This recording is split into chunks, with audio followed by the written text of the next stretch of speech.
Bueno, si están de acuerdo, estimadas colegas, vamos a dar inicio a este webinar. Eh, este comité, integrado por la Sociedad Argentina de Radiología y la Federación Argentina de Radiología, Diagnóstico por Imagen y Terapia Radiante, ha trabajado en este tiempo en poder acercarle distintas conferencias a nuestros asociados, y en este caso en particular tenemos el honor, digamos, de tener a dos colegas brillantes de nuestra Argentina que nos van a hablar de ética en los tiempos de pandemia.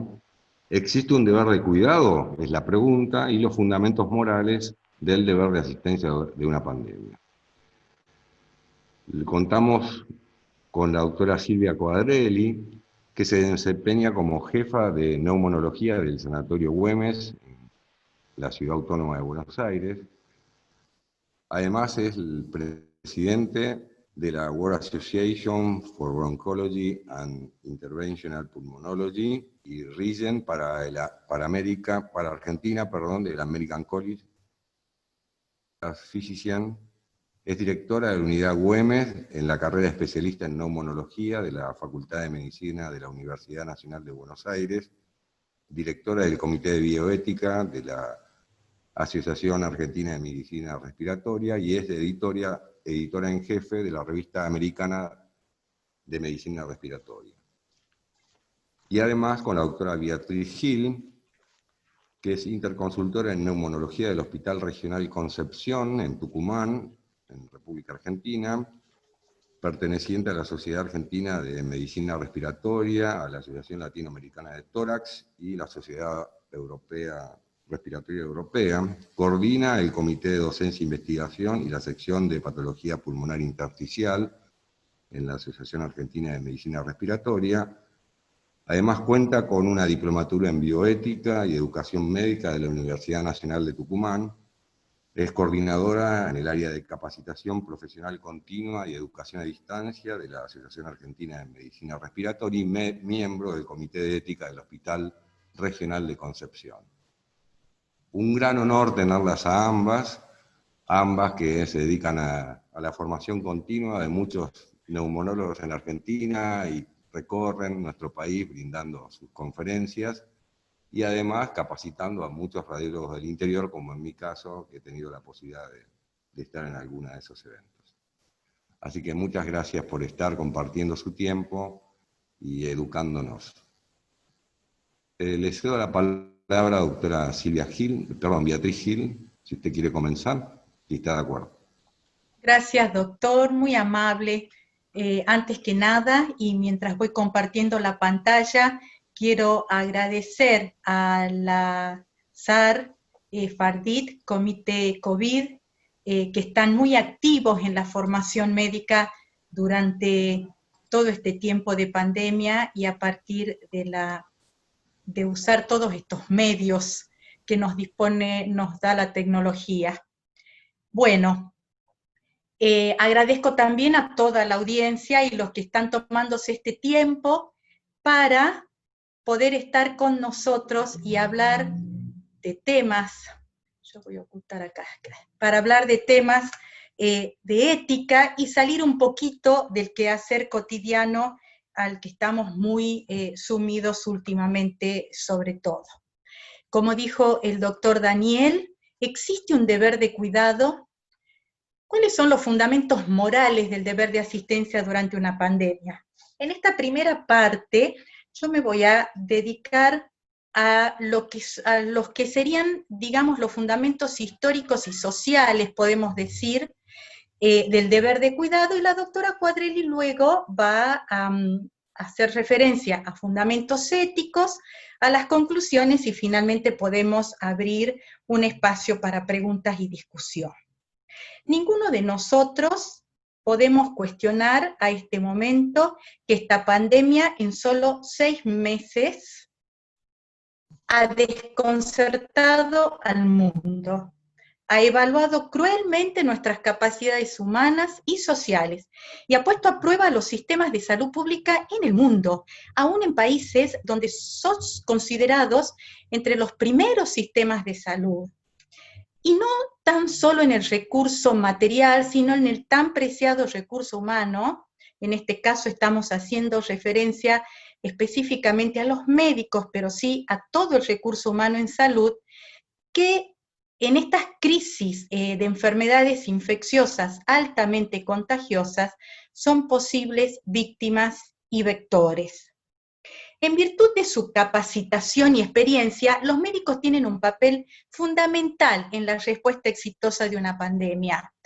Como dijimos, están expuestos en estas circunstancias a un riesgo real y significativo de enfermar y contagiar, y aún morir a causa de este contagio. Nosotros ya lo experimentamos a esto, y es más, somos el país que proporcionalmente presenta más contagios entre el personal sanitario. Esto trae aparejado, más allá de la preocupación y el dolor que el hecho nos produce, la consiguiente disminución del personal necesario en la primera línea de batalla. El aumento de casos, el aumento de pacientes va a significar siempre una mayor carga horaria para el médico, y si los contagios siguen en aumento, van a poder ser asignados a tareas diferentes a las de sus condiciones habituales en las que no son expertos. Además, muchos cancelaron citas y varios procedimientos en sus consultorios, y esto trae aparejados severos perjuicios económicos. No es menor la estigmatización social, y de esto también hemos sido testigos, y el agobio emocional, la angustia del personal de salud ante la gran disrupción de sus vidas cotidianas. Aún en este contexto adverso, nosotros no tenemos dudas que el médico tiene obligaciones éticas. Tampoco dudamos que la gran mayoría de los profesionales de la salud desempeña su trabajo admirablemente bajo estrés considerable y riesgo personal significativo, en antecedentes no muy lejanos como la epidemia del HIV, del SARS, de la gripe aviar. Muchos profesionales de la salud brindaron una atención ejemplar y aún incluso actuaron de manera supererogatoria. Y entonces podríamos preguntarnos, ¿por qué problematizar formalmente algo que no parece ser un problema? Un siglo atrás se esperaba que los médicos brindaran atención durante las pandemias sin tener en cuenta el riesgo para su propia salud. Pero en las últimas décadas, el deber de tratar en general y durante las crisis infecciosas en particular ha sufrido una importante erosión, podríamos decir, y no hay unanimidad respecto de la legitimidad y del alcance del deber de cuidado. Y nos preguntamos, ¿hasta dónde se extiende el deber de bienestar del paciente? Y si deben los médicos asumir un riesgo grave para su propia salud para garantizar que los pacientes reciban la atención necesaria. El deber de cuidado a menudo se invoca como una especie de mandato bíblico, o es un mito social, y hay más supuestos que certezas. ¿Qué dicen los bioeticistas y los académicos con respecto a esto? Mencionaba recién la epidemia del SARS. En 2003 en Toronto, el grupo de Singer y colaboradores emitió un documento, un artículo, donde se discutía brevemente el deber de cuidar. Y ellos concluyen que los 9 autores del documento no pudieron llegar a un consenso sobre el tema del deber de cuidado, particularmente en cuanto a la medida en que los trabajadores de la salud están obligados a arriesgar sus vidas al brindar atención clínica. Ante este desacuerdo, ¿qué opinan los trabajadores de salud? En una encuesta grande que se hizo en Detroit en el año 2008, solo 50% de los trabajadores de salud respondió sí cuando se les preguntó si se reportarían a trabajar durante una pandemia de gripe aviar. En esta misma línea de análisis y de reflexiones hay muchísimos estudios. ¿Qué plantean en general? El problema, el alcance del deber de cuidado. La conclusión, la falta de definiciones que hay al respecto, lo que demuestra que el concepto del deber de cuidado debe ser reanalizado, porque si nosotros no fundamentamos bien este concepto, podemos correr el riesgo de ir a dos extremos. Por un lado, que la sociedad imponga al personal de salud un deber demasiado estricto sin considerar el riesgo que el personal de salud corre. Y por el otro lado, que el personal de salud tenga una percepción exagerada del riesgo durante la pandemia, sienta que no está moralmente obligado a llevar a cabo esta tarea y el ausentismo de este recurso humano esencial sea preocupante. Y una cosa no menor es porque pedir obligaciones a un determinado sector de la sociedad, como en este caso a los trabajadores de la salud, debe ser meticulosamente fundamentado para no violar principios de justicia, equidad y no discriminación. En general, los trabajadores de la salud no están dispuestos a permanecer en sus puestos durante una pandemia si no están realmente convencidos de su seguridad y la de sus familias. Sin embargo, lo hacen. Y están presentes no por la amenaza de sanciones, sino por el fuerte sentimiento de obligación moral que los motiva. El término deber de cuidado es en el mejor de los casos demasiado vago y en el peor éticamente peligroso. Esta frase debería modificarse en definiciones más específicas sobre las obligaciones de los trabajadores de la salud. Debemos fundamentar, ¿existe el deber de cuidado? Y si existe, ¿cuáles son sus alcances? En general, el deber de cuidado se fundamenta básicamente en estos tres grandes argumentos: los antecedentes históricos, el contrato social implícito y el carácter virtuoso del médico. Los médicos buscamos la excelencia. A ver, de los dos primeros me voy a referir ahora brevemente. Los antecedentes históricos sostienen o se sostienen en la concepción de que históricamente la tradición médica ha incluido el deber de cuidado. Entonces, la sociedad infiere o genera expectativas de que siempre va a contar con los trabajadores de la salud, en cualquier circunstancia. Sin embargo, es sabido que el comportamiento histórico de los médicos en las grandes epidemias no ha sido siempre igual. Vayamos al mundo antiguo. No hay referencia en la tradición greco-romana que mencionara el deber de tratar a pacientes potencialmente contagiosos. Y mientras Hipócrates, 400 años antes de Cristo, y Escribonio Largus, allá por el año 40, 50, hablan de la obligación de cuidar a pacientes enfermos, incluidos los esclavos, los que no pueden pagar, no mencionan en absoluto el riesgo infeccioso. Quizás porque en esa época existía una baja percepción de los pacientes como fuente de contacto. De acuerdo con la literatura de las grandes epidemias, la mayoría de los médicos parecen haber tratado a los pacientes que buscaran ayuda. Sin embargo, no siempre fue así. Este prestigioso médico, Galeno, que ya era famoso en el año 166 después de Cristo, cuando la viruela azotó a Roma, huyó de la ciudad. Y no estaba mal visto que los médicos abandonen las ciudades con peste, ni por los médicos ni por la población. Al menos hasta que llegamos a la Edad Media, cuando ya en las crónicas uno comienza a leer críticas hacia los médicos que no permanecían en las ciudades al cuidado de los pacientes. Los que permanecían, y que a veces eran muchos, lo hacían muchas veces por una gran convicción religiosa y otras tantas porque las ofertas de honorarios elevados eran las frecuentes, y de premios también. Los médicos que no permanecían en las ciudades durante las pestes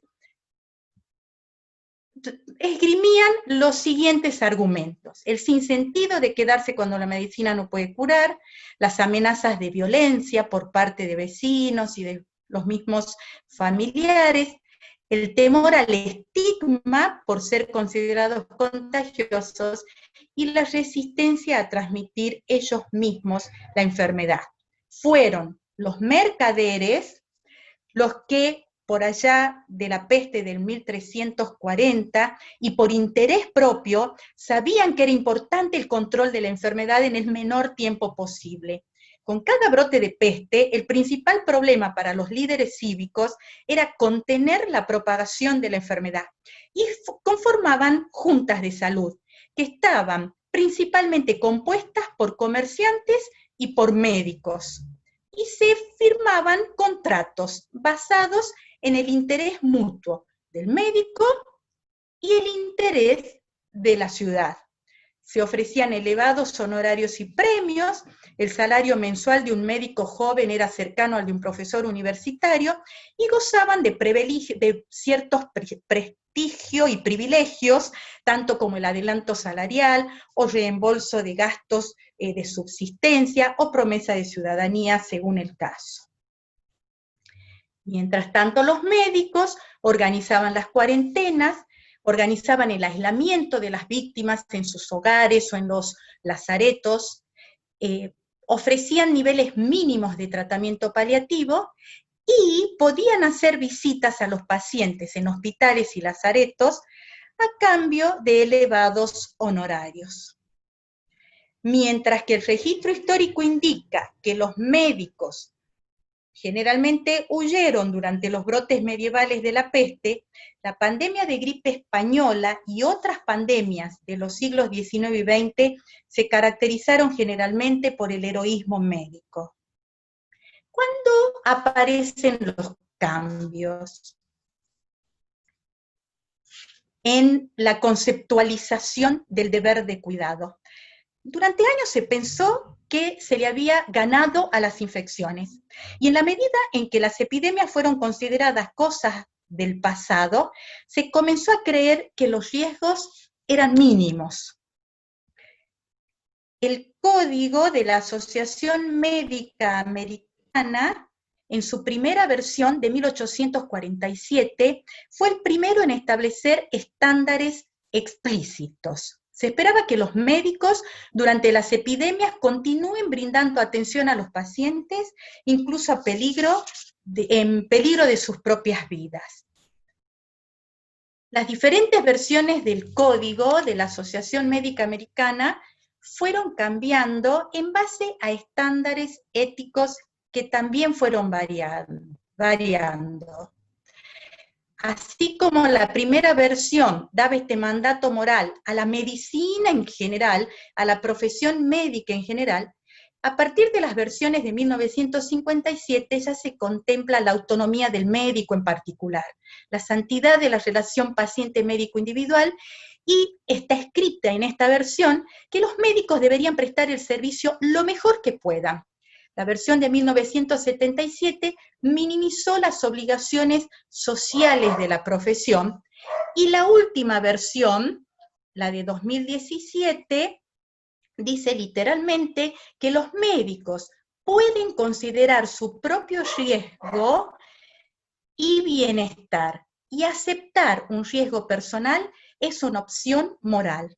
Podemos, a modo de conclusión, decir que en los antecedentes históricos el deber de cuidado es más la historia de adaptación profesional a una obligación cívica, y no tanto a adherir a preceptos éticos. Y el modelo más prevalente en la historia fue el de la negociación.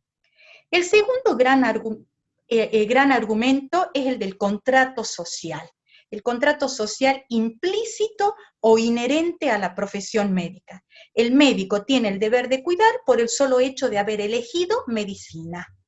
Los argumentos más utilizados por este gran argumento son generalmente estos cuatro: el conocimiento monopólico sobre el cuidado que tienen los médicos, el que la educación médica es subsidiada por el Estado, el que los médicos gozan de una serie de privilegios únicos en la sociedad, y el que los médicos al ingresar a la profesión conocían que este contrato social implicaba tener que exponerse a riesgos. La capacidad de cuidar, la capacidad de ayudar, se basa esencialmente en que las habilidades de la medicina y los conocimientos de la profesión son únicos y no pueden ser reemplazados por otros sectores de la sociedad. Si uno piensa que no están los médicos para ofrecer estos conocimientos, ¿quiénes los darán?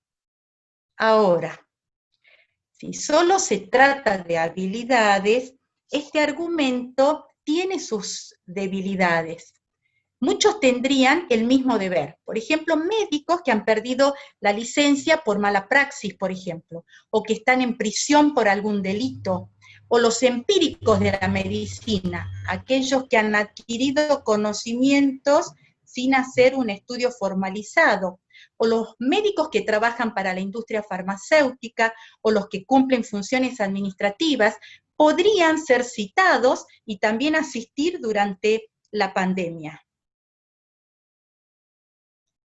Ahora, la única solución es apelar a la capacidad de saber cuidar para responder al deber de cuidado, que pide al médico hacer algo por ahí que no quiere hacer. Y acá uno habla de la responsabilidad de instrumentar recaudos para cuidar la vida de las personas. A ver, cuidar el valor preciado de la vida de las personas de una sociedad no debería ser responsabilidad de cada médico individual, sino que corresponde a las supraestructuras de salud. Es decir, que la capacidad de ayudar no provee las bases ni para que este deber sea válido en todas las circunstancias, ni para que justifique en sí mismo la toma de riesgos. El segundo argumento del contrato social es que la profesión, el estudio de este conocimiento médico es subsidiado por el Estado. Y sí, en general, y en países como el nuestro, la educación médica está subsidiada por el Estado en todas las universidades de gestión estatal, y los profesionales están obligados a brindar asistencia siempre, porque entre ellos se genera, es un compromiso de reciprocidad, un deber de reciprocidad. Ahora, este deber de reciprocidad tiene ciertamente peso a la hora de decir que el médico tiene cierta obligación con la sociedad para brindar sus conocimientos, pero no se extendería a otros trabajadores de la salud que no gozaron de una educación universitaria, o se extendería parcialmente a los formados en facultades privadas. Y un punto esencial es que debería ser extensivo a todos los graduados de universidades de gestión estatal, no ser específico de la formación médica. Este argumento requiere una urgente necesidad de reformular el compromiso graduado-sociedad, pero del graduado en cualquier disciplina.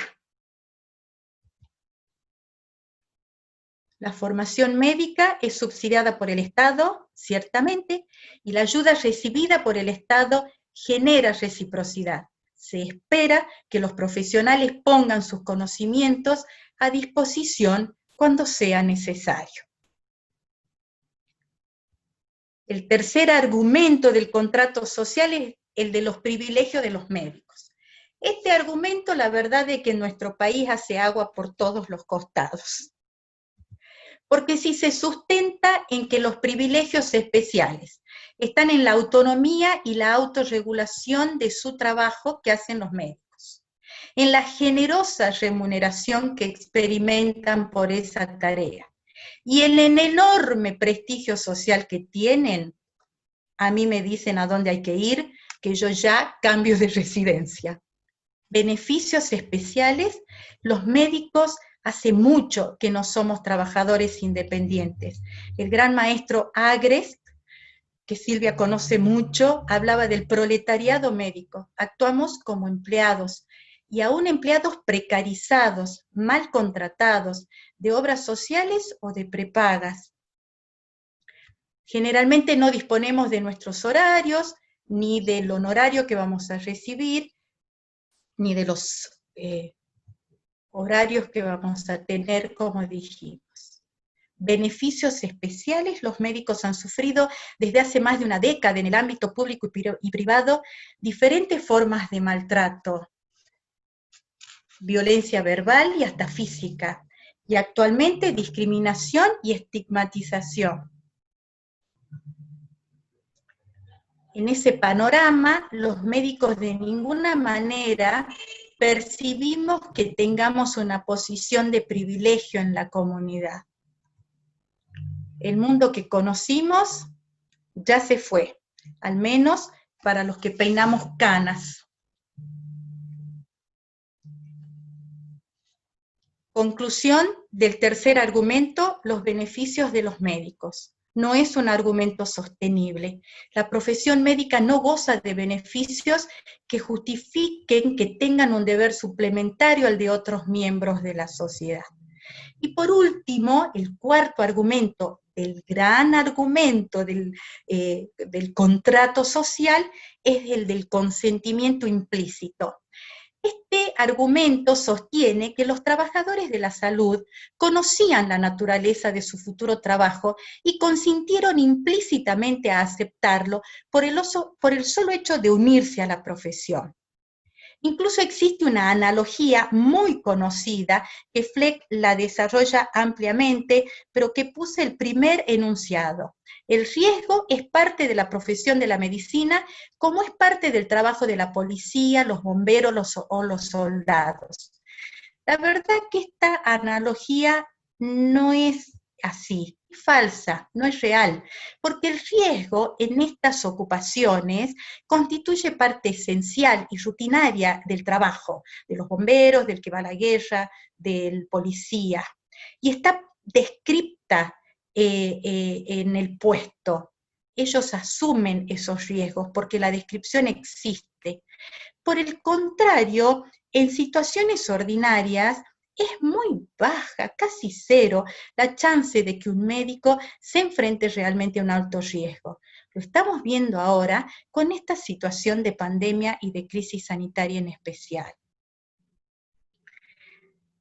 Sí podemos decir que si un médico decide elegir una especialidad, como puede ser la medicina tropical, o unirse a Médicos Sin Fronteras, bueno, conoce que y acepta y asume los riesgos que eso significa.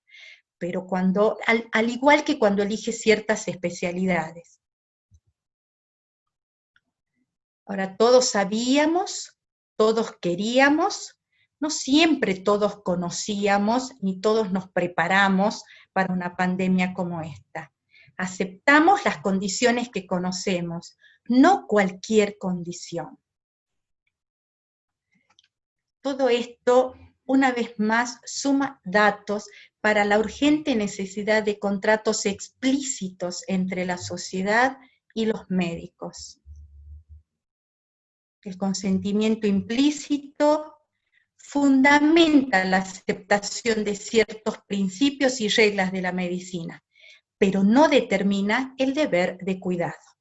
Creer que las reglas y códigos serán válidos automáticamente en condiciones excepcionales, como esta pandemia, es una suposición ingenua, tan ingenua como creer en una verdadera ética de guerra.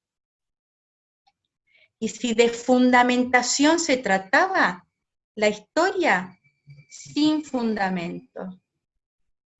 El contrato social, fundamento parcial.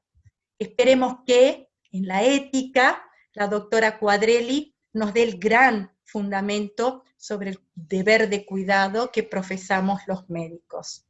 Muchas gracias. Muchas gracias, doctora Beatriz Gil, excelente. Revisión histórica, muchas gracias. Doctora Gracias Silvia a ustedes. Quadrelli, Doctora Silvia Quadrelli, le cedemos la palabra. Un honor que esté con nosotros, a ambas. Bueno, muchísimas gracias. Creo que en este ratito que ha hablado Betty, ha puesto de manifiesto que no existe un deber de cuidado en el sentido de una obligación fundamentada por las distintas causas que ella explicó. Esto puede ser porque están grabando. Bien. Entonces, uno dice, entonces no tenemos ninguna obligación, podemos decir, no, si hay una pandemia yo no voy, porque tengo riesgo.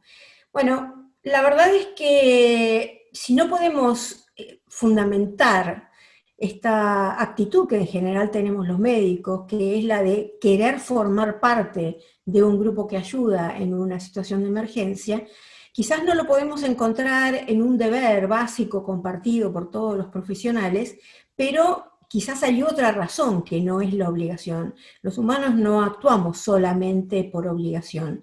Y entonces lo que vamos a tratar de explorar es justamente eso. Los derechos y las obligaciones no son la única cosa que hace que las personas actuemos de alguna manera. Bueno.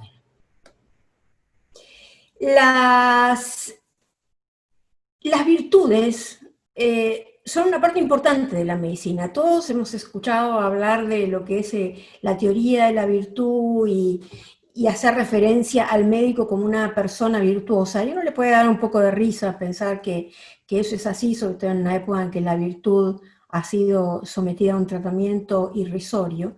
Pero la verdad es que hay personas en distintas ocupaciones que buscan la excelencia, que no se conforman con hacer aquello lo mínimo con lo cual uno no está quebrando la ley o está cumpliendo por aquello por lo cual le pagan, sino que quiere hacer una tarea que verdaderamente haga una diferencia en la sociedad. La ética de la virtud viene básicamente de Aristóteles, y sin entrar en demasiadas precisiones, lo que Aristóteles dice es algo que a veces puede resonar como una cosa, como una verdad de perogrullo, y es, bueno, la ética, ¿qué es lo que busca determinar? Es cuando algo es moralmente bueno. Eso es lo que, toda la discusión ética. Uno dice, ¿es bueno mentir o es bueno ocultar la verdad? ¿Es bueno, digamos, es éticamente admisible matar o nunca es éticamente admisible matar? Esa es la discusión de la ética. Y hay distintas maneras de explicar por qué uno asume una cosa como verdadera o no. La ética de la virtud lo que hace es decirnos algo que, insisto, puede sonar inicialmente como una cosa que uno dice, bueno, nos están tomando por tontos, pero Aristóteles, que no tenía nada de tonto, lo que decía es, aquello que es bueno es lo que hace un hombre bueno. Y dice, bueno, pero qué estupidez, Dios mío. Y no es una estupidez, porque la mayor parte de ustedes, aunque ni siquiera los recuerden bien, han pasado por esto que es sobre todo el modelo americano del tratamiento ético, de la ética de los principialistas, ¿no? Principio de beneficencia, maleficencia, justicia, etc. Y entonces, ¿cuándo se plantean los problemas? Los problemas se plantean porque uno dice, bueno, pero entonces, en orden de ejercer la beneficencia, que es un principio importante de la ética, bueno, yo quizás tengo que quebrar la autonomía. Un buen ejemplo sería lo que pasa con la famosa cuarentena. En orden de proteger a los ciudadanos, yo tengo que limitar su autonomía. Y eso es lo que genera el conflicto ético. Si no, uno agarraría un manualito y diría, bueno, a ver cómo es, hoy me toca la beneficencia y yo hago eso. En la vida de todos los días, uno está todo el tiempo tratando de ver cómo hace para respetar todos los principios. Y el conflicto sucede, y vivimos en conflicto ético, cuando hay una oposición entre ambos principios. Entonces, a lo que lleva esto es a que finalmente, ¿cómo decidimos cada uno de nosotros qué principio privilegiamos?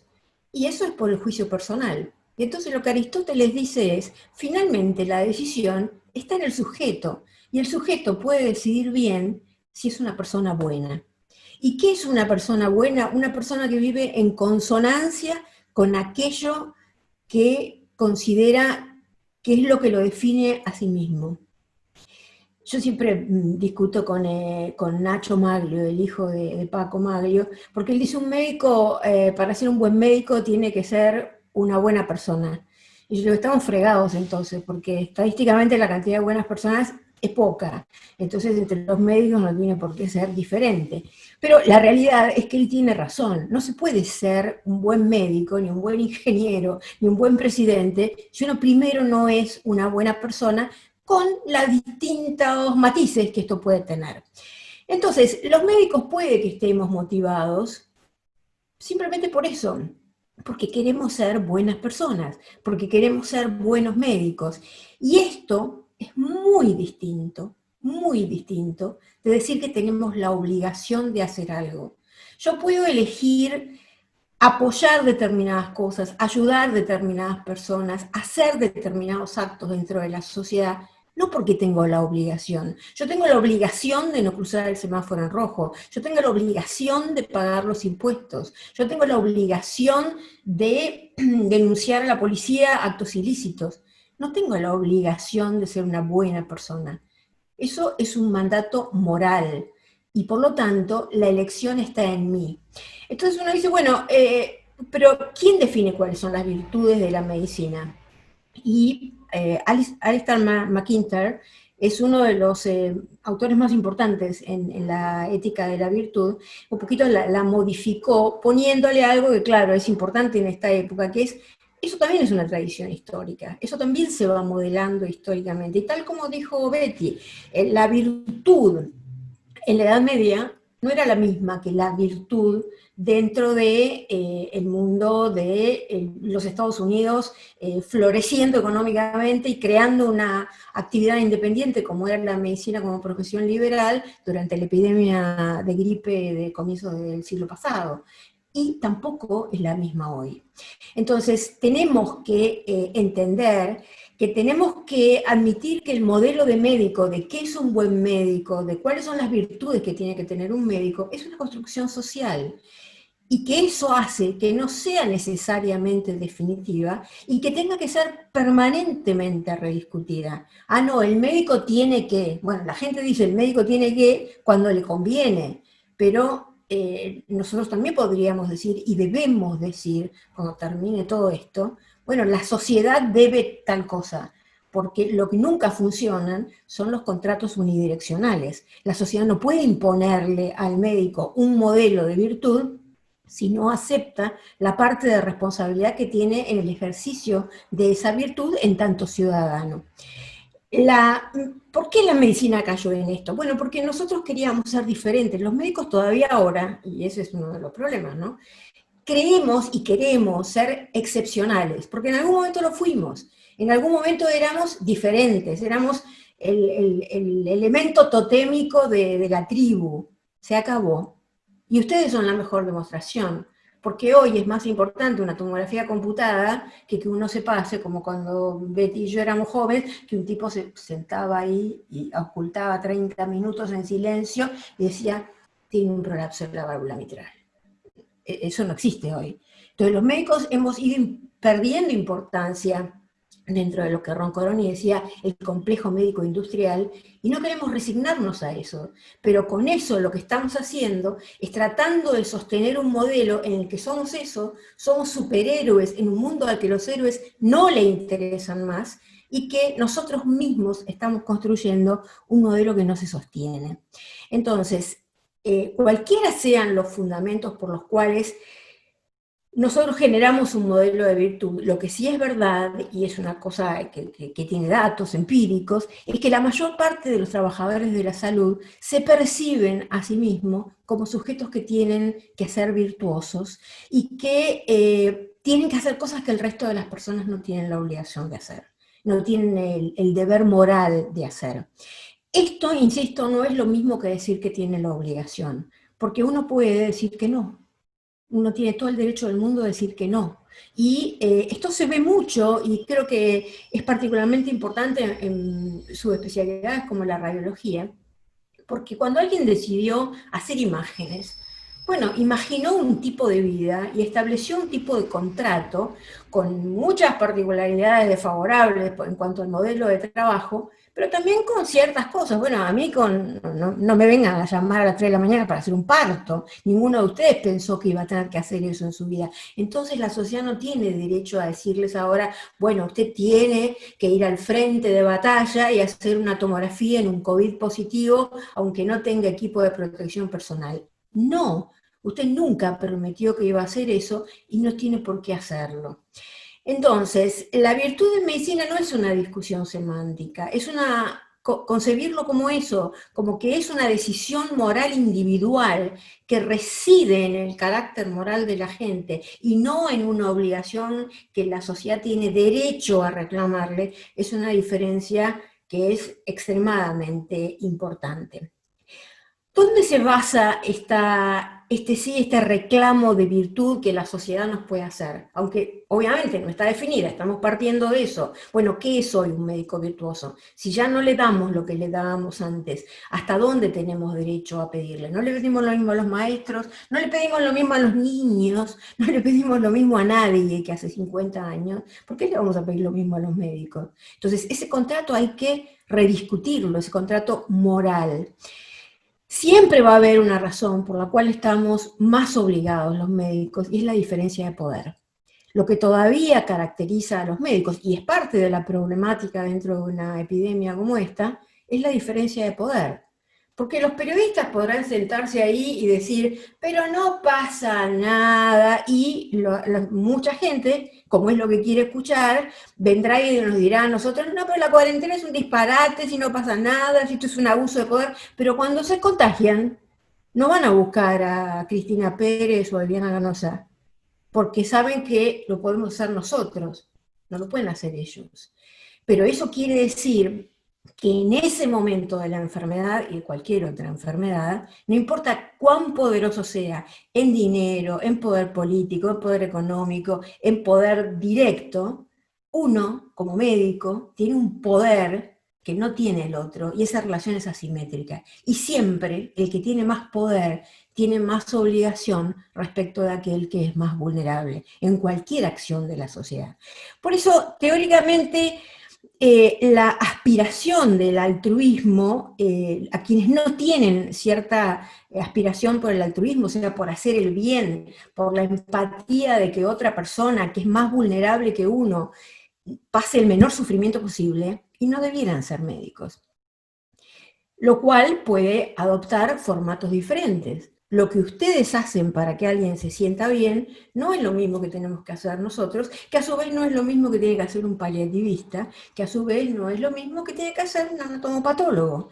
Pero cada uno, el contrato moral que sí adoptó es ayudar a aquella persona que es más vulnerable que uno en el área en la que uno tiene una determinada expertise.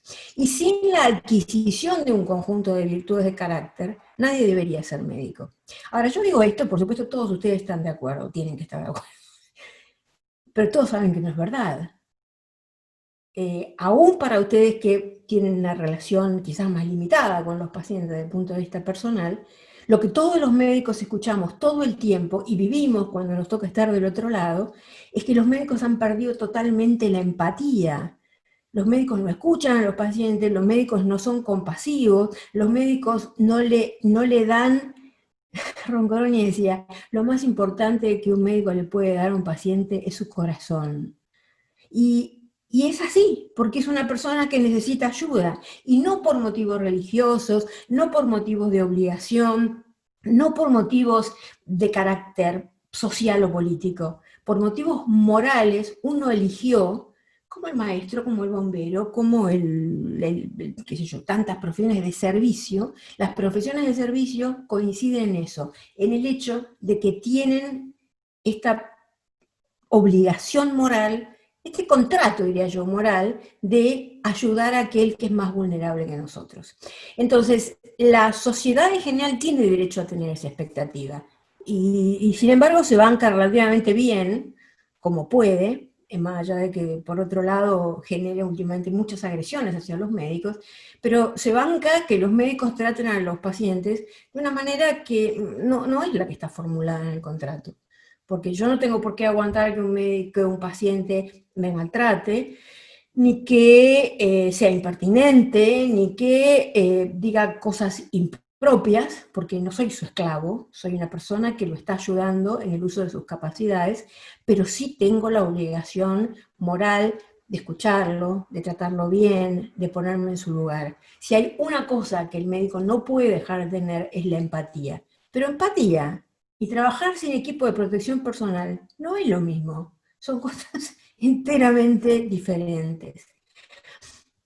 Y lo que yo estoy remarcando en estos últimos minutos, y oponiéndolo a lo que trabajaba Betty en la primera parte, es que no es una obligación, es una calidad aspiracional.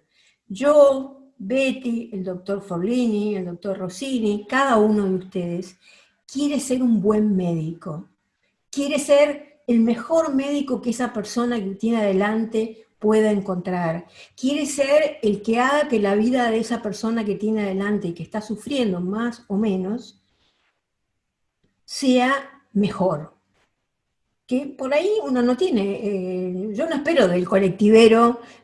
Creo que la mayor aspiración que puede tener un ser humano es hacer que la vida de los otros sea mejor. Pero bueno, admito que eso sería en otras personas, en el colectivero, en el empleado bancario, en cualquier persona que no ha tomado una profesión de servicio explícitamente, eso sería un acto supererogatorio. Es decir, y uno lo dice, ¿no? Mirá qué buen tipo el vecino que vino y me trajo la carta que le dejaron equivocadamente en su casa. Él no tiene obligación de hacer eso, lo hace porque quiere ser una buena persona. Nosotros sí tenemos obligación de ser buenas personas con nuestros pacientes, porque eso sí está implícito en el cuidado médico. Pero eso es un lenguaje muy distinto del lenguaje del deber. No es lo mismo. Es cierto que un bombero no puede decir, no, yo no voy a ir ahí porque se está quemando todo. Bueno, mira, sos bombero. Pero eso no quiere decir que eso libere a la sociedad de la responsabilidad de que las cosas se hayan hecho de una manera que una pared se cayera y matara a 9 bomberos. Y que todavía estemos en veremos sin saber bien qué pasó. Las obligaciones tienen principio y tienen fin, pero están definidas. La calidad aspiracional de la virtud, el límite, lo pone la gente, ¿no? Y uno dice, bueno, tenemos ciertas obligaciones morales que nos hemos autoimpuesto, pero no son ilimitadas. Entonces, admitir que el fundamento más importante para el deber del cuidado es la aspiración, que es un ideal de excelencia, implica eso, que quizás queramos hacer actos superogatorios, queramos quedarnos 2 horas de más, quizás ustedes quieran actuar en turnos en que no tienen por qué actuar, quizás puedan pedirle, no, mirá, vos venís los sábados porque estamos con un recargo de trabajo y entonces, quizás, pero ustedes pueden decir que no. Yo puedo decir que no y la doctora puede decir que no. No es lo mismo que una obligación. Pero para que no haya estas diferencias como en las parejas, ¿no? No haya diferencias de expectativas no cumplidas, la sociedad, y tenemos que sacar eso de esta pandemia, tiene que salir de esto y decir, bueno, señores, aquí hubo mucha confusión respecto de lo que ustedes esperaban y lo que nosotros, la comunidad médica, pensaba que tenía que dar. Sentémonos y resolvamos esto, porque además la comunidad médica viene amargada, humillada, postergada desde hace por lo menos 2 décadas, porque tiene en su cabeza el modelo de la medicina de los años 50, en que el médico era una persona importante dentro de la sociedad, que ganaba bien y sobre todo que era una profesión liberal y por lo tanto era dueño de su propio trabajo, y ahora, y nadie más... Los radiólogos son el mejor modelo, el 95%, ahora son empleados. A quien alguien le dice qué tiene que hacer, cómo lo tiene que hacer, en qué horario lo va a hacer y lo que le va a pagar. Y que no tiene ninguna otra, no tiene ni siquiera la capacidad de negociación que tiene un trabajador sindicalizado de cualquier otra actividad. Entonces no me pidan lo mismo. sentémonos y digamos, ¿qué sistema médico queremos? ¿Qué médicos queremos? Y los médicos digamos, bueno, está bien, nosotros vamos a asumir todas esas obligaciones, pero queremos esto a cambio, que no es necesariamente dinero, seguramente el dinero es la variable menos importante, pero queremos que nadie, en mitad de una consulta, nos abra la puerta y nos diga, bueno, yo hace 20 minutos que lo estoy esperando, yo le pago el sueldo a usted, ¿por qué lo tengo que esperar? Esos acuerdos hay que establecerlos. Entonces, la acción virtuosa que esperamos del médico no es una cosa instintiva ni automática. Eso de poner la otra mejilla, la gente que lo hace por razones religiosas. Es una disciplina que uno se impone, y cuando uno literalmente quiere pegarle un cachetazo al tipo que tiene adelante, piensa, este señor tiene cáncer, este señor se le murió la mujer, este señor tiene esto, este señor se levantó a las 5 de la mañana y tomó el tren y viajó 3 horas y después me esperó 1 hora. Yo no soy responsable, no tengo la culpa, pero trato de ponerme en su lugar. Pero eso es una acción virtuosa por elección. Entonces yo decido, yo elijo ser así. Es totalmente distinto que el modelo que planteaba Betty, que bueno, fundamentaba que no tiene suficientes grounds, que la sociedad, sobre todo cuando se ven apuros, dice, pero el médico no tiene nada, el médico no tiene las mismas obligaciones que tienen los demás. Elige ser de una determinada manera, pero no un momento en que los modelos morales están cayendo, en que todo aquello que quienes tenemos bastantes años aprendimos en nuestra juventud como un imperativo moral, la gente se le ríe a uno en la cara, en cualquier profesión, en cualquier actividad. Bueno, no esperen que los médicos seamos diferentes. Entonces, requiere, cuando salgamos de esto, tenemos que salir con un consenso sobre cuáles son las virtudes que la gente espera de nosotros, y que nosotros le digamos, sí, mira, ¿estamos dispuestos o no? No estamos dispuestos, no vamos a hacer eso. Hoy la medicina es otra cosa, así que si quieren que atendamos en una pandemia, páguennos 5 veces lo que ganamos siempre, o véngannos a buscar a casa con una limusina. Entonces, la virtud es el mejor fundamento, es la elección de los médicos. Pero así todo, ¿hasta dónde llega? Porque, bueno, ahora, esto se habló mucho durante la epidemia de SIDA, cuando se pensaba que era más peligroso, y después durante la epidemia de SARS, pero esta epidemia viene heavy, ¿no? Acá los riesgos son muy grandes. Entonces, tenemos la obligación de tomar ciertos riesgos solamente si consentimos en enfrentar esos riesgos. Hay ciertas cosas que están implícitas en la profesión médica, es verdad. Todo esto que decimos, no la cumplen la mayor parte de los médicos, ¿no? Esto de la confidencialidad, la compasión, la prudencia, todo eso son características del médico, que las tiene que tener, pero no el heroísmo, no. El heroísmo es un síntoma del fracaso del sistema. Nadie dice que los médicos tienen que ser, nadie dice que nadie tiene que ser un héroe, nadie dice que un soldado tiene que ser un héroe. Los tipos que hacen las actividades más peligrosas dentro de la Armada, por supuesto, nadie que sea un soldado ahí que dice, no, ahí hay un montón de tiros, yo no me voy a meter ahí. Pero los tipos que hacen las actividades más peligrosas, los que van a la primera línea, o por ejemplo los bomb squad, los chicos digo, porque en general tienen 23, 24 años, que desarman las bombas, son tareas voluntarias. Nadie va ahí porque lo obligan. La sociedad no entiende ni siquiera en un soldado que el tipo tiene que arriesgar su vida. Si un policía ve un tipo que está robando un auto, tiene obligación de tratar de evitar el atraco. Ahora, si él está de civil desarmado y los solo son 5 y grandotes así, el tipo no tiene obligación de ir y saber que lo van a matar a golpes para cumplir con una obligación. Eso no se le pide a nadie, la sociedad no tiene derecho a pedirle eso a nadie, y mucho menos a los médicos. Entonces, ahí es donde uno dice, bueno, somos buenos samaritanos, pero tenemos límites, ¿no? Porque una cosa es decir, bueno, lo de los bomberos es un buen ejemplo. El bombero tiene obligación de llegar hasta cierto punto. Si el nivel de riesgo es muy alto, su supervisor tiene la obligación de decirle, no tenés por qué ir. Él puede elegir ir o no, pero no tiene por qué ir. Y de hecho, esta, digamos, elegía del altruismo y del heroísmo, que convenientemente se hace en ciertas épocas como esta, es una construcción que la sociedad hace porque le conviene. Nadie dijo que eso, y a lo largo de la historia ha habido gran debate, y de hecho grandes filósofos han hablado muy mal de los actos heroicos. Los santos, los héroes, así, que es, los mártires.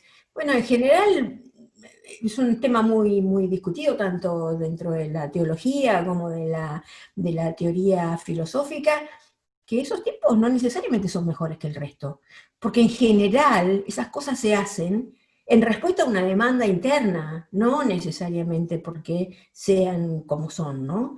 Entonces Kant decía muy precisamente eso. En general los tipos que hacen actos heroicos son aquellos que con eso compensan lo poco que hacen de mantener esa ética aburrida, si quieren, de todos los días, de hacer las cosas bien todos los días, todo el día. Es el padre que le regala la PlayStation súper costosa a su hijo porque no le da bolilla nunca, ningún día, porque tiene otras cosas más importantes que hacer. Y la otra cosa que hay que tener en cuenta es que el médico es un agente moral múltiple. Tiene múltiples obligaciones, ¿no? Es médico. Yo me levanto y alguien en una cápsula me pone en mi trabajo. Tengo una familia a la que mantener, tengo hijos que me necesitan, tengo una comunidad que me necesita. ¿Y cómo hago para no desatender unas obligaciones? ¿Quién decide que eso es una cosa más importante, ir a morir por desconocidos, que cuidar a mi propia familia o dejarla sin sustento el resto de la vida que no voy a tener? Entonces no nos equivoquemos, apelar al altruismo individual lo que hace es eso, invisibilizar, romantizar los conflictos de intereses lógicos que tiene cualquiera, pero mucho más una profesión a la que se le imponen riesgos. Y la necesidad de héroes, como decía, lo único que visibiliza es el fracaso del sistema.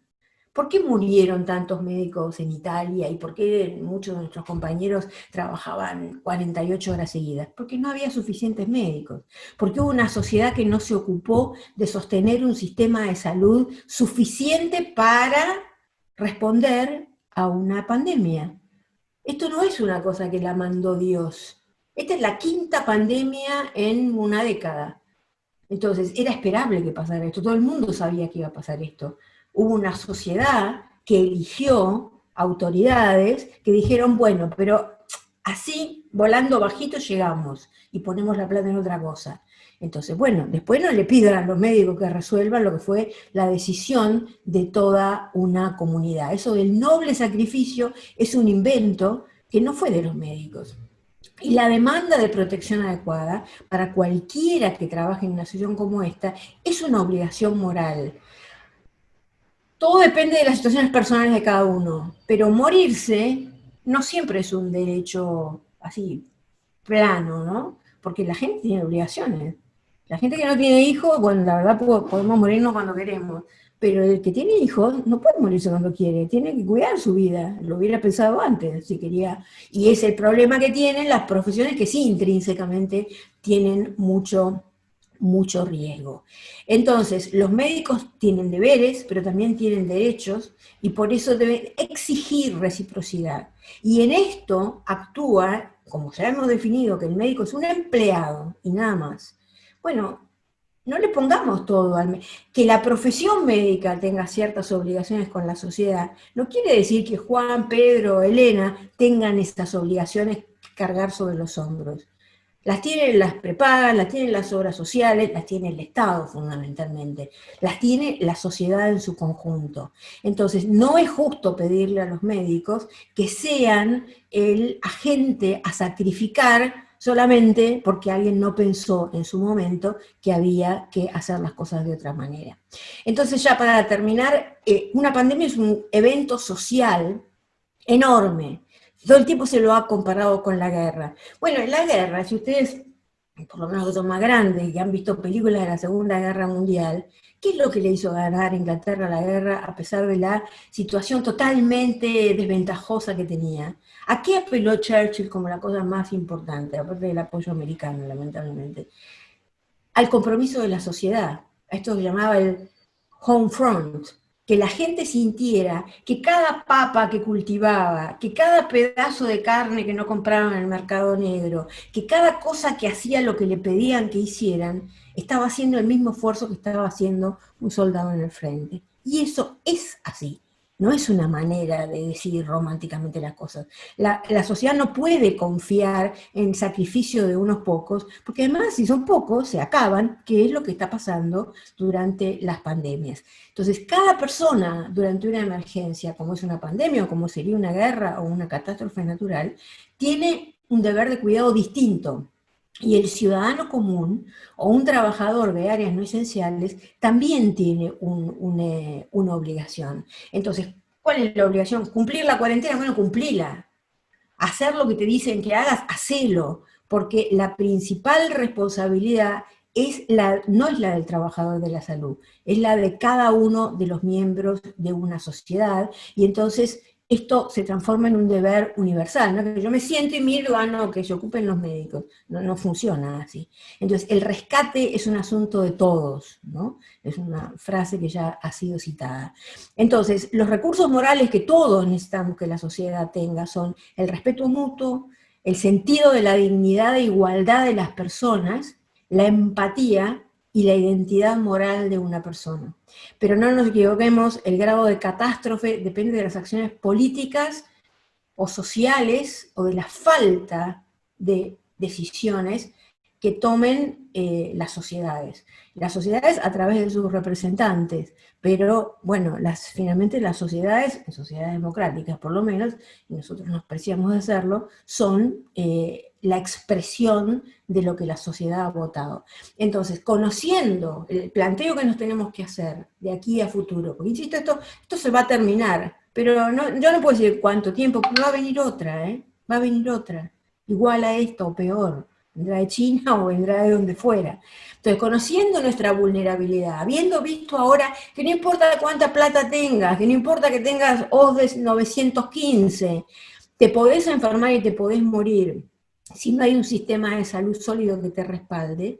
Preferimos vivir en una sociedad que brinda atención médica a personas con enfermedades infecciosas y que tiene recursos como para responder a emergencias, o estamos decidiendo que va a ser una cosa darwiniana de que se salven los que puedan. No es que esto pasó sin nuestra intervención.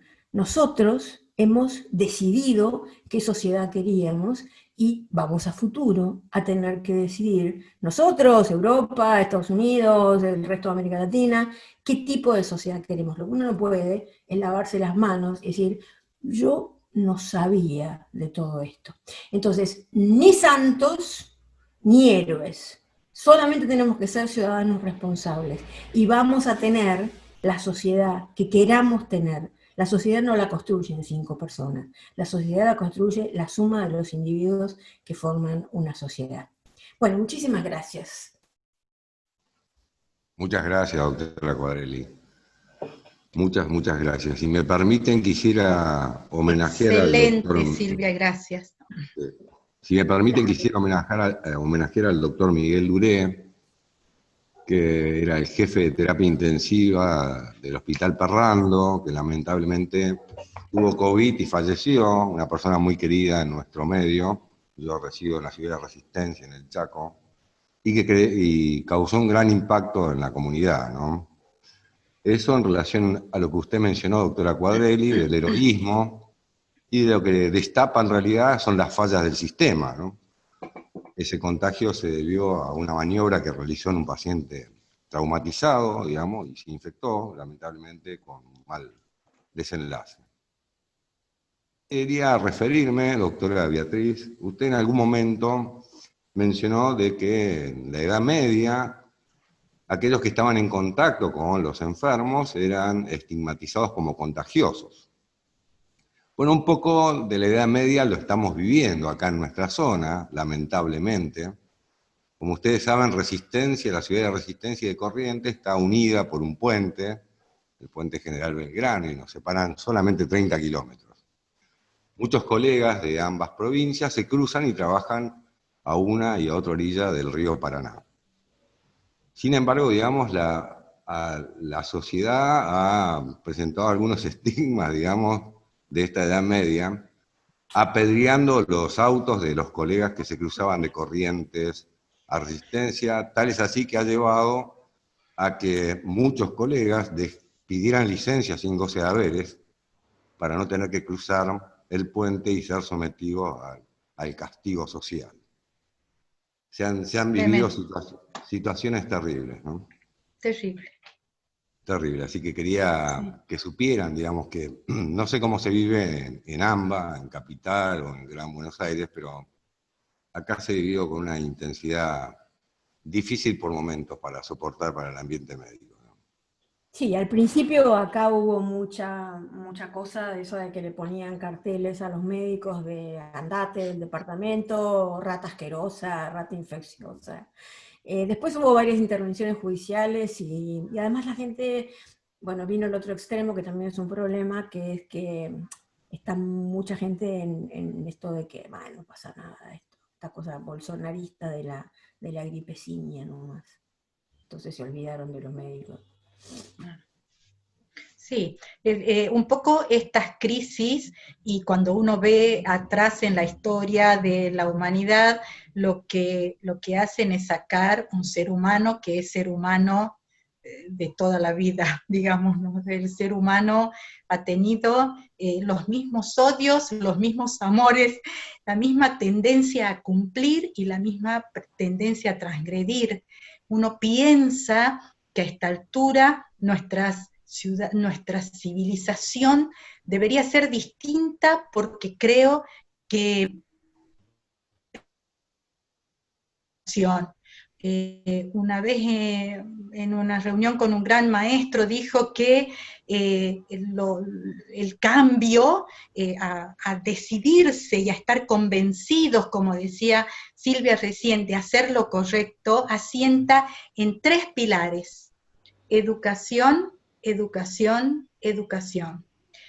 Y uno ve que sí, que pienso que ahí es donde uno tiene que fortalecer el accionar individual y comunitario,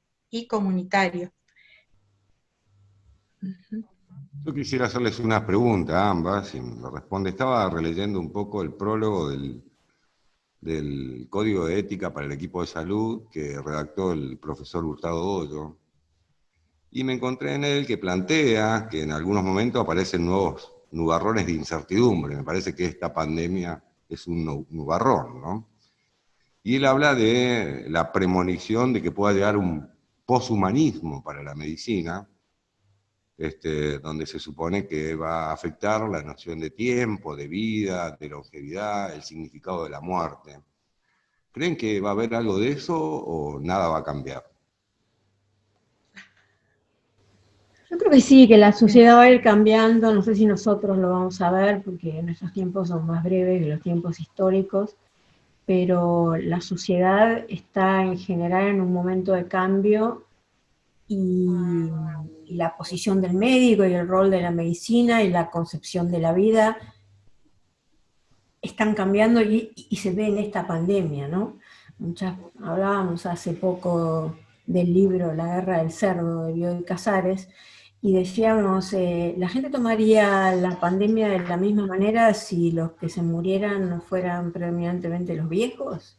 ¿Qué lugar han pasado a tener los viejos? Y los viejos son gente de mi edad, de su edad. Y sí, el asunto es cómo salimos de esto. Esto no va a ser un evento menor, a mi juicio, en lo que es el remodelamiento de la sociedad, no solo en términos de lo que es la organización económica y la organización del sistema médico en particular, sino me parece que, por supuesto, no cambia nunca.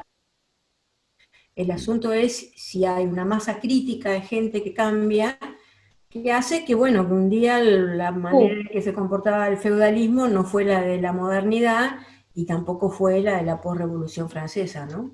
Entonces, yo creo que hay cosas que van a cambiar y que, aunque perdamos la batalla, nuestra obligación moral, de nuevo, por lo menos de aquellos que queremos morirnos tranquilos sabiendo que no hemos vivido una vida en vano, es, aunque sepamos que vamos a perder, es pelear por eso, por un mundo moralmente mejor. Y moralmente mejor implica cosas muy concretas y muy económicas y muy logísticas, ¿no? Pero no sé si va a suceder o no, pero si uno pelea solamente las batallas que sabe que va a ganar, el mundo sería muy otro. Así es. Doctora Sí. Beatriz, ¿quiere agregar algo al respecto? ¿Qué piensa usted? A ver, evidentemente nosotros tenemos signos a favor de una evolución y signos a favor de otro. Yo creo que lo que insistentemente al menos uno debe rescatar para no caer, a ver, las premoniciones pueden ser buenas como pueden ser por ahí medio limitadoras de acciones, de decir, ¿para qué hago si tendemos a tal cosa? Yo creo que no, yo creo que nosotros tenemos que ver de lo que carecemos o de lo que debemos reflotar, y es el humanismo en la medicina y en las sociedades y en el accionar de todos. Si uno ve lo que era la lectura de la ciencia ficción o comparar algunos libros de ciencia ficción, siempre uno ve que la tendencia a esto que se tecnifica tanto, que saca de lo humano, que parece un mundo manejado por máquinas y robots perfectos, que se independientes, autónomos en el pensamiento y todo, terminan pidiendo ser humanos, terminan pidiendo morir, ser limitados en la vida, no inmortales, terminan pidiendo características humanas, espirituales, emocionales y físicas. Creo que por eso, más que pensar tanto en un futuro que puede ser muy, no sabemos cómo será, pero pensar en rescatar en el accionar cotidiano lo humano y las virtudes obviamente que nos humanizan y que, como dijo Silvia, muchas van a ser un plus en las personas. Muchas son necesarias en la medicina y una obligación del médico gozar, sustentar virtudes. Y las virtudes no es que nacemos virtuosos, nos hacemos. Si no las tenemos, vamos a tratar de adquirirlas. Si yo entré a la facultad de medicina y estoy viendo que tengo que ser puntual o lo más puntual posible y no lo soy y nunca lo he sido, pues tendré que aprender de la puntualidad y tendré que aprender a ser veraz y tendré que aprender a ser honesto y a mantener la confidencialidad, y porque las virtudes se aprenden como se aprende a andar en bicicleta, son una cuestión de hábito. ¿No la tengo? Bueno, tengo que empezar a ver a dónde la tengo que buscar, cómo me tengo que habituar para que enriquezca mi práctica profesional, enriquezca mi vida. Yo concuerdo con Nacho que una buena persona puede ser un buen cualquier cosa, un buen médico, un buen cocinero, una buena ama de casa, una buena persona, y eso va a transmitir y va a vivir.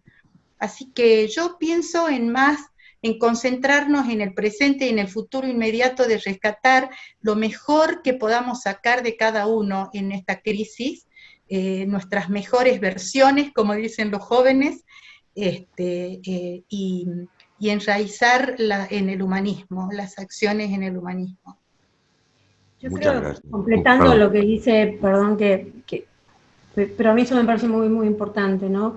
Creo que lo peor que nos puede pasar, no solamente a los médicos, sino como individuos, es que nos dejemos, que nos dejemos convencer de que las cosas no se pueden cambiar. De que, bueno, ¿yo qué voy a hacer? Esto es así. la mejor experiencia que puede tener un médico, en la que más aprende, y en algún momento le pasa, es ser paciente, o que su mamá, o su papá, o su hijo, alguien muy cercano, sea paciente. Ujú. Y cuando siente y ve y piensa las cosas que uno puede haber hecho en el pasado, y se da cuenta de los pequeños actos de crueldad que voluntaria o involuntariamente ha cometido, si no aprovecha la oportunidad para no hacerlo nunca más, y para saber que ese día uno le mejoró la vida a una persona, pero yo creo que estoy seguro que también les pasa, porque además hacen estudios, las personas en general están enfermas cuando se hacen estudios, sobre todo de alta complejidad.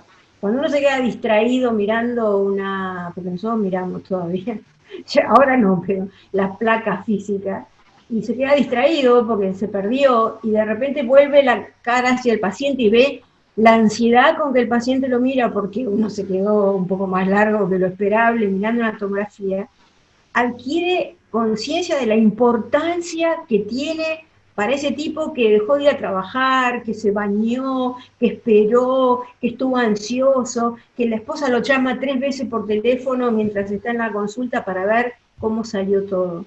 Y entonces, si uno toma conciencia de la importancia que uno tiene y del privilegio y la responsabilidad que eso significa, dice, bueno, no, yo no voy a cambiar el mundo, no voy a hacer que Trump deje de ser Trump, ni voy a hacer que el África deje de morirse de hambre. Pero puedo mejorar mi sociedad, mi micro sociedad, y si mucha gente hace lo mismo, bueno, podemos pensar que podemos tener un mundo mejor. Muchas gracias. Recibimos muchos mensajes de agradecimiento y de felicitaciones hacia ustedes por la exposición. El doctor Cosima envía una pregunta que dice: a muchos médicos en esta pandemia no solo les afectó socialmente, también en lo económico por la precarización laboral que ustedes mencionaron. ¿Cómo deberíamos organizarnos éticamente para hacer frente a esta realidad? Hemos tenido varias reuniones en ese sentido. Bueno, la realidad es que el problema es que los médicos no nos entendemos a nosotros mismos como trabajadores. Entonces, nosotros somos los curas, no tocamos el dinero. Entonces, esa situación que ustedes describen es terrible para muchos de nosotros. Algunos de nosotros, por ejemplo, en estos meses no estamos ganando nada, cero, porque nuestro trabajo es for fee. Y no se está haciendo el trabajo normal, y el trabajo que se está haciendo no se cobra, porque eso no es nuestro trabajo, digamos. Y bueno, cuando salgamos de esto tendremos que aprender que quizás la sindicalización no es una mala palabra, que la única manera, que tenemos derecho, que somos laburantes, justamente que no somos personas especiales, no somos curas, porque los curas, más allá que hay buenos y malos, hay alguien que los mantiene, a nosotros no nos mantiene nadie. Y bueno, tendremos que hacer lo que han hecho otros trabajadores, no necesariamente llegando al modelo de los anestesistas, pero no salgamos de esto otra vez para dentro de 5 años estar discutiendo otra vez lo mismo, porque es lo que hacemos habitualmente los médicos. Sí, yo creo muy importante todo lo que ustedes han vertido acá. Yo sinceramente creo que, como muchos colegas imagenólogos, cada vez estoy más alejado de los pacientes. Claro. Con lo cual el tema de la ética se ha convertido de una ética de humano a máquina, más que de humano a paciente. No sé cómo explicarlo, hay una relación más hacia la tecnología.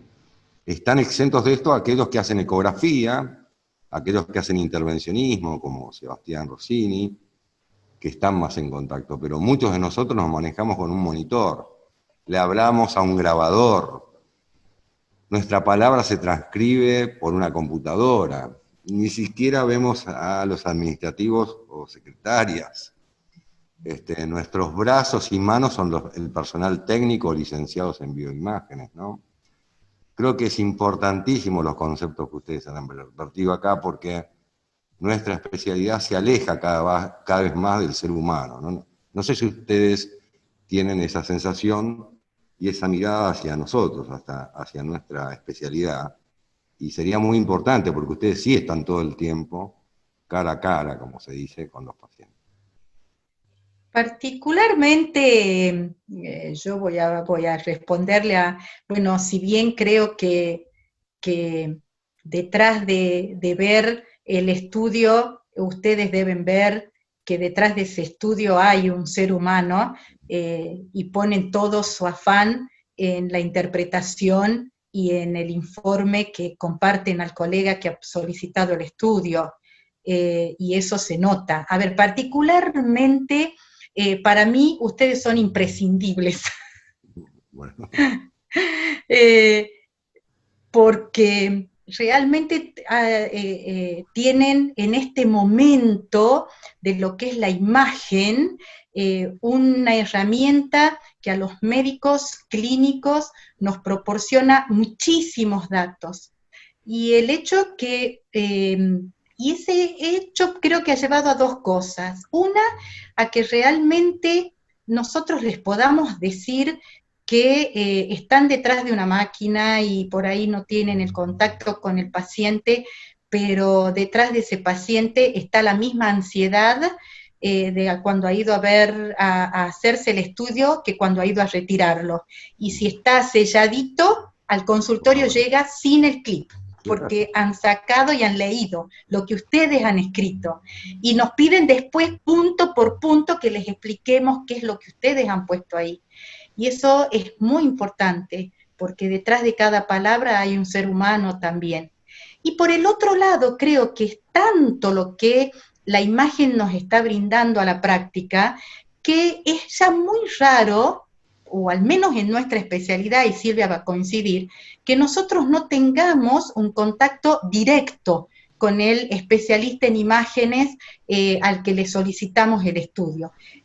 A ver, lo llamamos a toda hora, le contamos el cuadro clínico, le explica, y esto hace que creo que estén más involucrados, no tanto que estén más detrás de las máquinas, sino que estén más involucrados. Y en esta era COVID, que tiene mucho tiempo aún entre nosotros, ahora estamos en plena efervescencia de contagios, y ojalá esto logre aplacarse como uno ha puesto el énfasis desde el Estado hasta cada uno de nosotros, que no se dispare más, pero la era post-COVID, cuando tengamos que evaluar con el organismo de nuestros pacientes que han tenido la enfermedad, y ustedes también van a ser esenciales a ese momento para enseñarnos y para dar lo mejor por los pacientes que están detrás de ese informe y por el médico que lo pide, obviamente. Es cierto, hay cosas que cambian, y esto tiene que ver con lo que usted planteaba antes, ¿no? En la época de Jorge III, sus médicos tomaban la orina para no diagnosticar la porfiria finalmente. Por suerte pasó esa época. Pasó. Y quizás, quizás sí, el futuro, el diagnóstico por imágenes, cada vez los especialistas tengan menos contacto con los pacientes. Nosotros también tenemos menos contacto, y depende mucho de las especialidades. Pero bueno, tienen contacto con otros médicos. Y vaya, así se nota la diferencia de quienes actúan con generosidad hacia los colegas a quienes les enseñan. Por ahí es más mediatizado el beneficio, esto que decíamos de mejorarle la vida a los pacientes, pero están quienes son muy egoístas y no le enseñan a los de la misma especialidad, no están disponibles para que vengan otros especialistas y pregunten, y están quienes ven a esos como intermediarios entre su accionar y los pacientes. Saben que esa es su manera de ser una buena persona. Bueno, realmente fue un enorme placer tenerlas a ustedes, contar con su presencia, disponer de su tiempo. Muy agradecido la Sociedad Argentina de Radiología, la Federación Argentina de Radiología, los integrantes de este comité.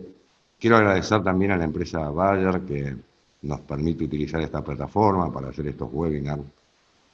Y para terminar, quizás, me desempeño también como docente en la Facultad de Medicina de la Universidad Nacional del Nordeste, y uno de los cuestionamientos que me vengo haciendo en este tiempo es, permanentemente estamos luchando para no fragmentar la medicina y enseñarle a nuestros estudiantes una visión más holística del ser humano, con un concepto social, de su salud mental, etc. Y hoy en día nos enfrentamos quizás con un poco una visión bastante sesgada de salud, ¿no? Como que está demasiado centrado en el proceso de la pandemia. Y como también deberíamos hacer todos, en realidad es una práctica reflexiva, como usted ha explicado, doctora Quadrelli, sobre lo que nos sucedió. ¿Qué mensaje le podría transmitir usted a los estudiantes de medicina?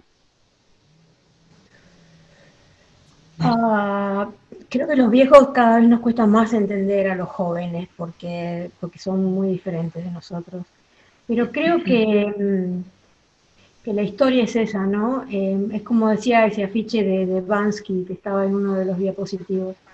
Lo que uno espera de los jóvenes es la rebeldía, es la esperanza y es la lucha.